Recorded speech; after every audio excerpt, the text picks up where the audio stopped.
دین اسلام کو اگر پرکھنا، جانچنا اور موازنہ کرنا ہو تو اس کے مقابلے میں کوئی نظام ہونا چاہیے، کوئی دین ہونا چاہیے۔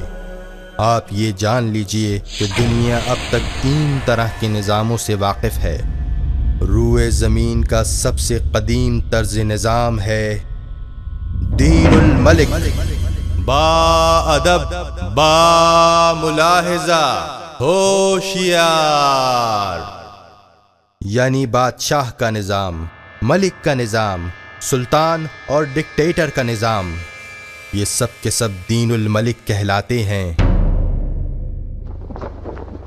دین الملک کی جامع ترین تعریف یہ ہے: جب کسی شخص واحد کو قانون ساز مان کر اس کے بنائے ہوئے نظام کی اس سے بدلے کی توقع میں اطاعت کی جائے تو دین الملک کہلائے گا۔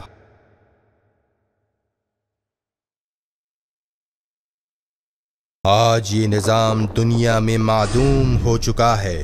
عرب ریاستوں اور گنتی کے چند ممالک میں آخری سانسیں لے رہا ہے۔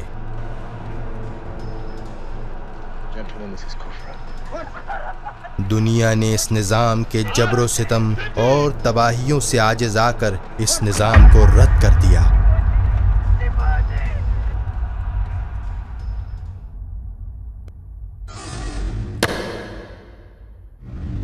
دین الجمہور۔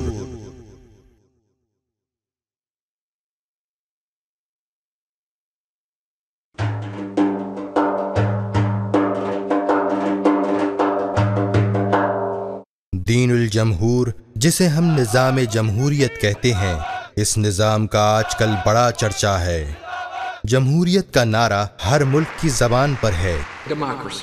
آج کی دنیا نے جمہوریت کو انسانیت کا حل سمجھ رکھا ہے۔ جمہوریت کے معنی ہیں جب عوام کے منتخب نمائندوں کو قانون ساز مان کر ان کے بنائے ہوئے نظام کی ان سے بدلے کی توقع میں اطاعت کی جائے تو دین الجمہور یعنی لوگوں کا دین کہلائے گا۔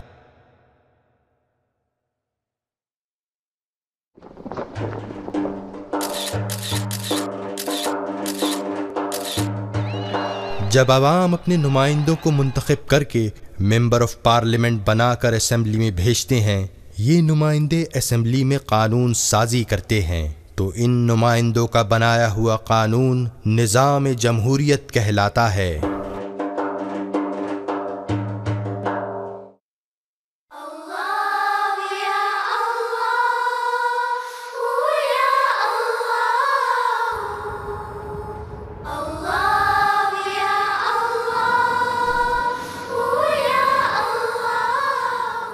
جس معاشرے میں اللہ کا فرمان قانون بن جائے اور عوام انفرادی اور اجتماعی زندگی میں اللہ کے قانون کی اطاعت کرتے ہوں، وہ معاشرہ اللہ کا نظام کہلائے گا، اللہ کا دین کہلائے گا اور اللہ کا سسٹم کہلائے گا۔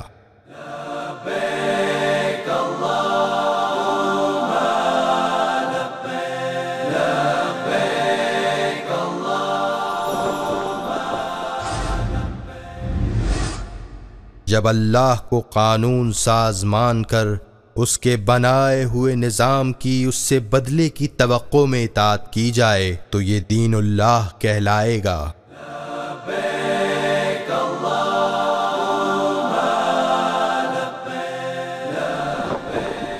دین الملک کو لوگ مسترد کر چکے ہیں۔ دین الجمہور بھی اپنے آپ کو نامکمل اور ناقص کہتا ہے، کیونکہ انقلاب فرانس سے آج تک نظام جمہوریت ارتقائی مراحل طے کر رہا ہے، جبکہ دین اللہ کا دعویٰ ہے المائدہ آیت نمبر 3، اليوم اکملت لکم دینکم واتممت علیکم نعمتی ورضیت لکم الاسلام دینا۔ ہم نے آج تمہارے لیے تمہارا دین کامل کر دیا اور اپنی نعمتیں تم پر پوری کر دیں اور اس دین اسلام سے راضی ہو گیا۔ اللہ دین اسلام سے راضی ہو گیا۔ ایسا دعویٰ کسی دین یعنی سسٹم میں کہیں نہیں ملتا۔ لیکن دین اللہ کا دعویٰ بالکل صاف اور واضح ہے۔ کسی بھی مسلمان کے لیے قرآن مجید کی ایک آیت ہی سند کے لیے کافی ہے۔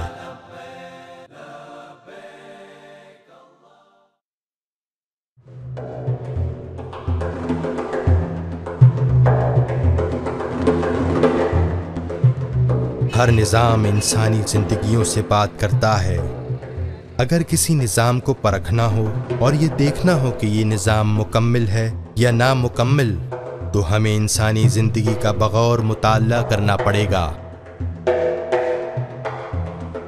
لہٰذا کسی نظام کو سمجھنے کے لیے ضروری ہے کہ ہم انسانی معاشرت کے تمام گوشوں کو سمجھیں اور دیکھیں کہ کیا اسلام ہمیں زندگی کے تمام گوشوں میں رہنمائی فراہم کرتا ہے۔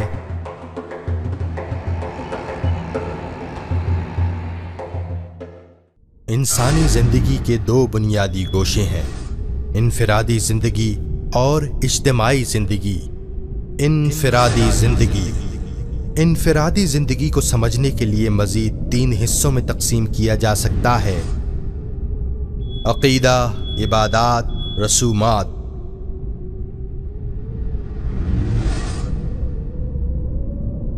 عقیدہ ہر شخص کا انفرادی زندگی گزارنے کے لیے کوئی نہ کوئی عقیدہ، فیت، ڈوگما یا نظریہ ضرور ہوتا ہے۔ مسلمان اللہ احد کو مانتا ہے، عیسائی 3 خداؤں کی تثلیث کو، اور کوئی کئی خداؤں کو مانتا ہے، اور ایسے لوگ جو کسی کو نہیں مانتے ان کو ایتھیسٹ کہتے ہیں۔ ایتھیسٹ کا عقیدہ یہ ہے کہ دنیا خودکارانہ انداز میں چل رہی ہے اور یہ وسیع الجہت نظام زندگی بغیر کسی خالق کے ایک حادثے کی وجہ سے وجود میں آ گئی تھی اور اتفاق سے چل رہی ہے۔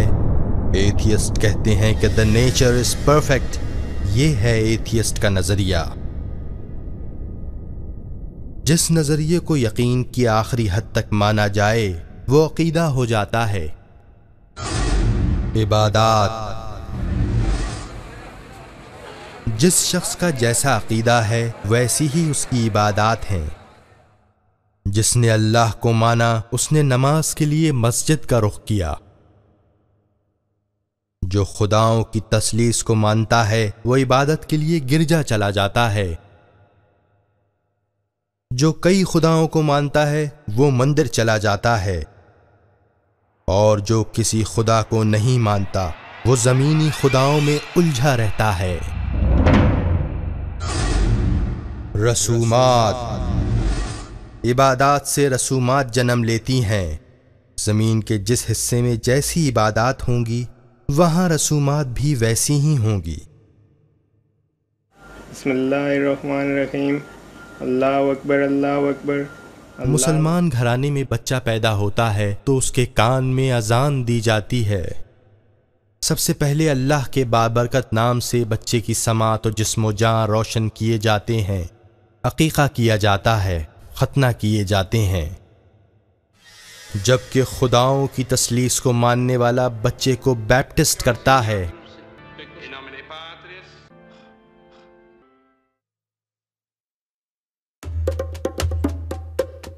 اسی طرح شادی کا معاملہ ہے۔ مسلمان گھرانے میں شادی کے موقع پر نکاح پڑھایا جاتا ہے۔ ہندو گھرانے میں 7 پھیرے لیے جاتے ہیں، جبکہ عیسائی چرچ جا کر پادری کے سامنے حلف اٹھاتے ہیں۔ اسی طرح معاملہ وفات کا ہے۔ وفات کے موقع پر مسلمان گھرانے میں مردے کو نہلا کر کفن پہنا کر قبرستان میں دفنایا جاتا ہے۔ ہندو اپنے مردے شمشان گھاٹ میں لکڑیاں رکھ کر جلا دیتے ہیں اور مردے کی راکھ سمندر میں بہا دی جاتی ہے۔